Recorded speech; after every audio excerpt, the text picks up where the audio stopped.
Máte poškodené platničky a neviete, ako začať s liečbou? Poďme sa na to pozrieť.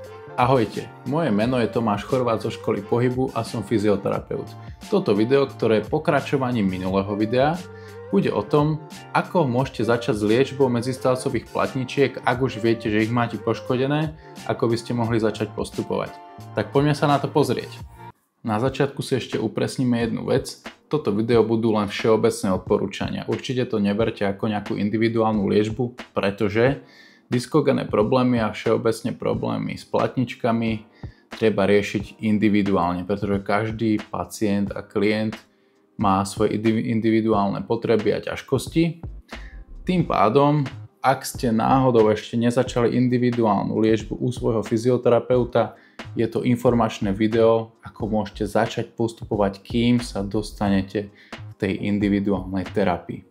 Pretože môže byť stav, kedy má niekto, dajme tomu, len bulging disku, ktorý má trebárs fakt, že maličké vyklenutie, len 2 mm a môžete mať obrovské bolesti, ale naopak môže byť človek, ktorý má obrovskú extrúziu centimetrovú a nemusí o tom stave ani vedieť.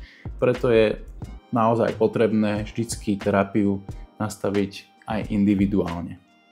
Každopádne si poďme ale povedať nejaké základné veci, ktorými sa môžeme riadiť a s čím môžeme začať už hneď teraz. Zo začiatku je dobré si urobiť nejaké základné pohybové testy, ako je napríklad predklon, záklon, úklony, rotácie, rôzne kombinácie týchto pohybov a podľa toho zistiť, ktorý z týchto pohybov je trebárs najbolestivejší, alebo ktorá kombinácia nám vyvoláva nejaké symptómy, alebo naopak, ktoré z týchto pohybov sú pre nás úľavové, po prípade úplne bez nejakých symptómov.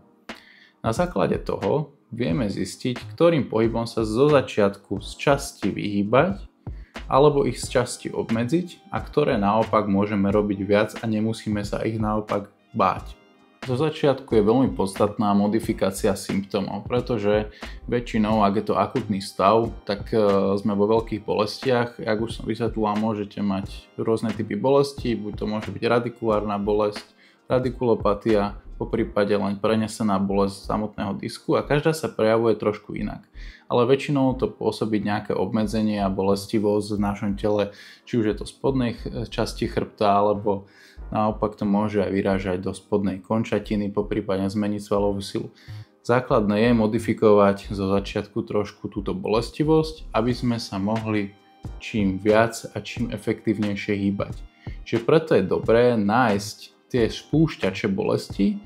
Pre niekoho už to môže byť napríklad spomínaný predklon, záklon, úklony, rotácie, kombinácia týchto pohybov a istú dobu tieto pohyby buď obmedziť v nejakom rozsahu, v nejakej intenzite, alebo po prípade ich aj úplne vynechať, ak ste na tom veľmi zle.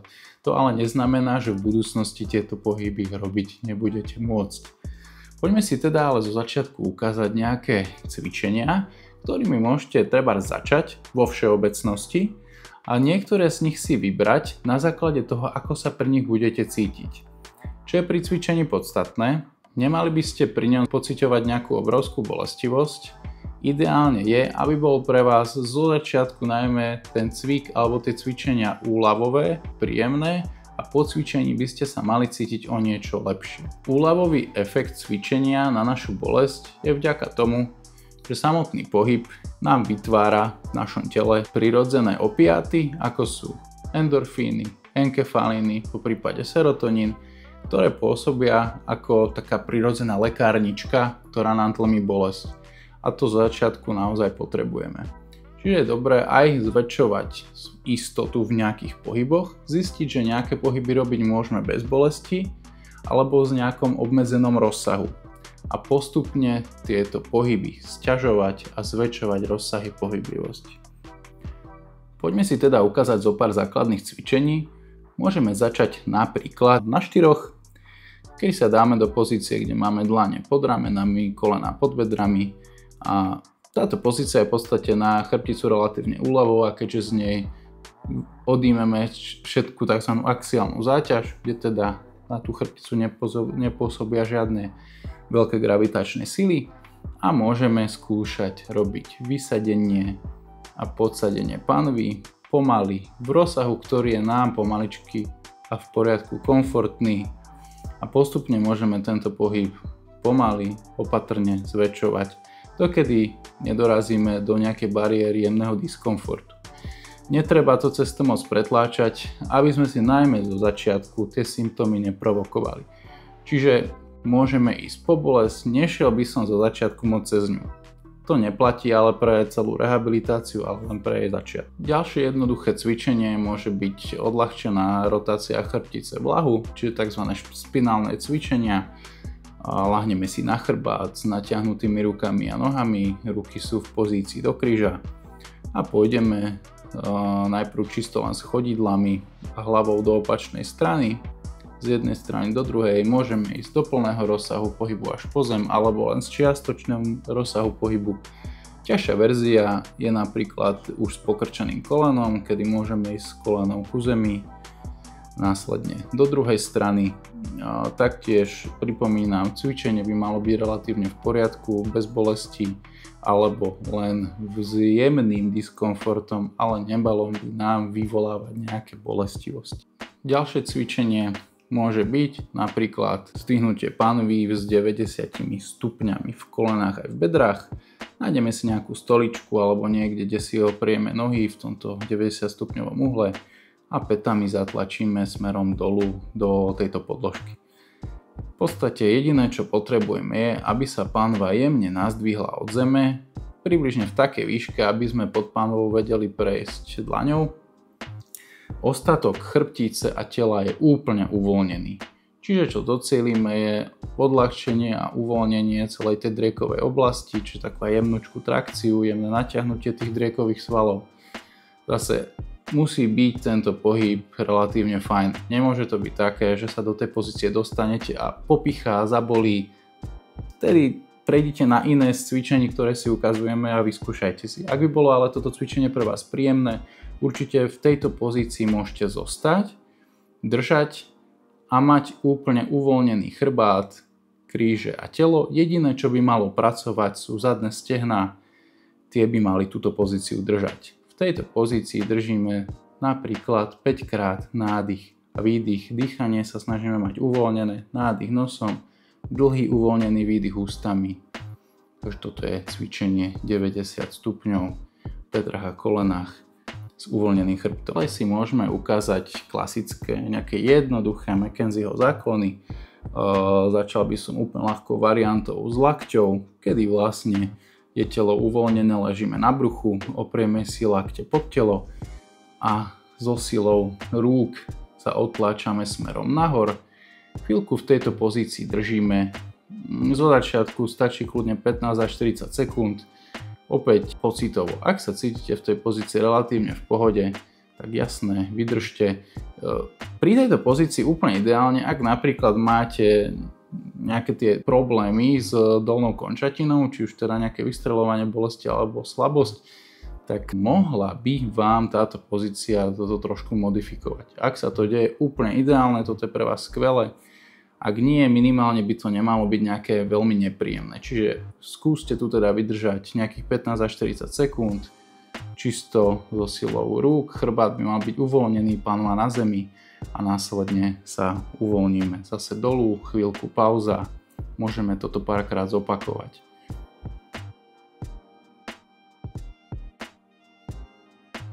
Ďalšie cvičenie, ktoré si ukážeme, bude posledné a bude to jedno zo základných cvičení neurodynamiky na sedácii nerv, ktoré budeme robiť v sede. Ideálne je si nájsť nejaké vyššie sedenie, môže to byť stolička, stôl, v podstate je to úplne na vás. A tuto vyzerá tak, že nohu vystierame v kolene, teda nohu, ktorá má symptómy, ťaháme špičku k telu, ale popri tom pohybe ideme v trúpe a hlave do jemného záklonu. A naopak, ak ideme s nohou dole, hlava ide do predklonu. Čo sa tu deje, veľmi laicky to vysvetlím. V podstate si predstavte, že ten nerv klžeme zo strany na stranu. Čiže akoby zlepšujeme nejakú pohyblivosť a samotnú mobilitu už tej nervovej štruktúry. Čiže toto je jedna z možností taktiež. Takže Tieto cvičenia si môžete vyskúšať, ktoré z nich vám bude pasovať a ktoré naopak absolútne nie. Ak vám niektoré budú sedieť, môžete s nimi začať. Ideálne je ich robiť minimálne raz denne. Tie, ktoré vám budú robiť fajn, môžete ich následne robiť aj 2-krát, 3-krát denne. V podstate je to na vás. Podstatné je, aby ste sa cítili lepšie. Môžete pri týchto cvičeniach používať aj taký úplne základný sedliacky rozum, a to je to, že si niektoré z týchto cvičení v daný deň zacvičíte a sledujete, ako sa cítite následne potom a aj ako sa cítite v noci a deň po týchto cvičeniach alebo po tom, čo ste v ten daný deň robili. Vždy by to malo byť buď rovnako alebo o niečo lepšie. Ak sa stav zhorší, viete, že buď ste niečo prehnali, niečo ste robili veľa, alebo ste pridali nejakú aktivitu, ktorá vám nejakým spôsobom v tom danom období uškodila. Samostatnú kapitolu by som venovala chôdzi, ktorá je veľmi podstatnou časťou rehabilitácie spodnej časti chrbta, pretože chôdza je úplne najprirodzenejší pohyb, ktorý máme a je taký celkom dobrý milník pri tejto rehabilitácii, pretože je veľmi dobre sledovateľná, veľmi dobre progresovateľná. Čiže ak napríklad ste momentálne v takej bolesti, že viete prejsť len zo pár krokov v nejakej pokrčenej postúre, aj to je nejaký začiatok, a viete, na čom sa momentálne nachádzate. Čiže dobre je si urobiť trebárs nejaký súbor, nejakú poznámku alebo si niekde zapísať, že koľko ste momentálne schopní prejsť s tým, že vám to nespôsobuje nejakú veľkú bolesť, je to relatívne OK a viete sa vrátiť na nejaké miesto a naspäť. Postupne chceme túto vzdialenosť samozrejme zväčšovať, čiže si budeme dávať nejaké prechádzky, ideálne na začiatku v ľahkom tempe, čiže žiadna rýchla chôdza, pomaličky, kľudne fakt krátka trasa. Ak by to bolo aj len 100 metrov, tak 100 metrov, zapíšte si, tento deň som prešiel 100 metrov z bodu A do bodu B, vrátil som sa, cítil som sa takto, moja bolestivosť bola na škále od 0 do 10, dám príklad 5. Každý deň si môžete spísať takýto denníček a píšete si, čo ste cvičili, koľko ste prešli, ako ste na tom, čo sa týka vašej bolesti. Dobre je si sledovať aj ako spíte, čiže koľko ste spali, aká bola kvalita spánku, či ste sa budili. Všetko to vplýva na bolestivosť a na to, ako sa momentálne cítite. Tú chôdzu teda chceme samozrejme časom progresovať. Podstatné je ale robiť malé kroky v dlhšom časovom horizonte. Čiže nechceme urobiť skok z 0 na 100 veľmi rýchlo, pretože môže to byť pre naše telo veľký stres.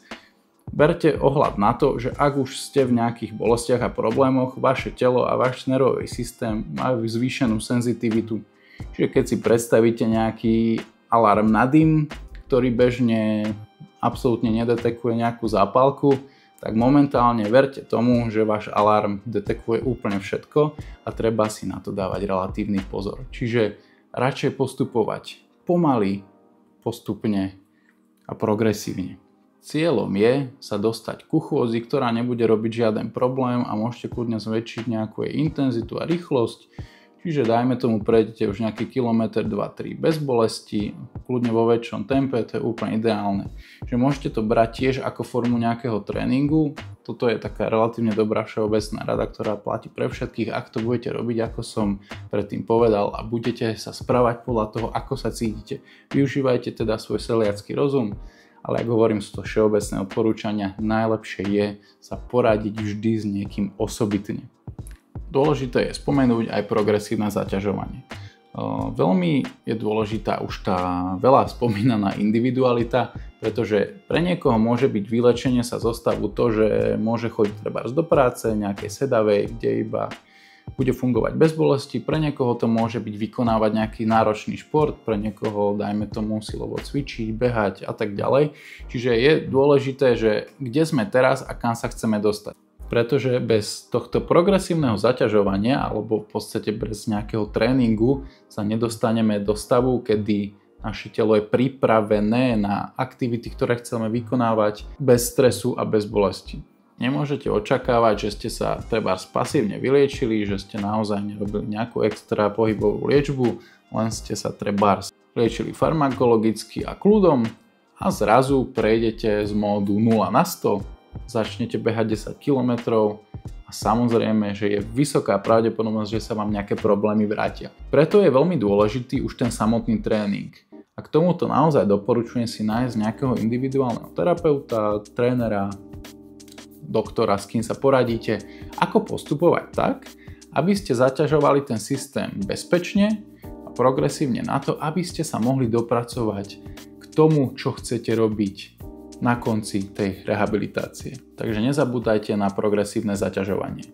Takže urobíme si nejaké zhrnutie, rád na záver. Rada 1, nebáť sa pohybu, ale nerobiť progres z 0 na 100 veľmi rýchlo. Potrebujeme postupovať pomaly a progresívne. Čiže ďalší bod, progresívne zaťažovanie. Opäť na to nemôžeme zabúdať. Jedna ešte z vecí, ktorú som nespomenul, niekedy sa nebojte aj použiť farmakoterapiu, čiže ak nemôžete fungovať v práci, po prípade nemôžete spať, niekedy je dobré použiť aj analgetika, aby ste sa vedeli dobre zregenerovať. Nehovorím, že si ich máte dávať každý deň, každú noc, ale v istých prípadoch je to vhodné, taktiež ale odporúčam radiť sa so svojím lekárom. A v neposlednej rade nezúfať a zobrať svoj stav do svojich rúk a snažiť sa preto urobiť maximum. Dúfam, že vám toto video trošku nejaké veci objasnilo, pomohlo na začiatok. Ja vám držím palce a želám vám veľa zdaru. Týmto sa lúčim a vidíme sa na budúce. Čaute.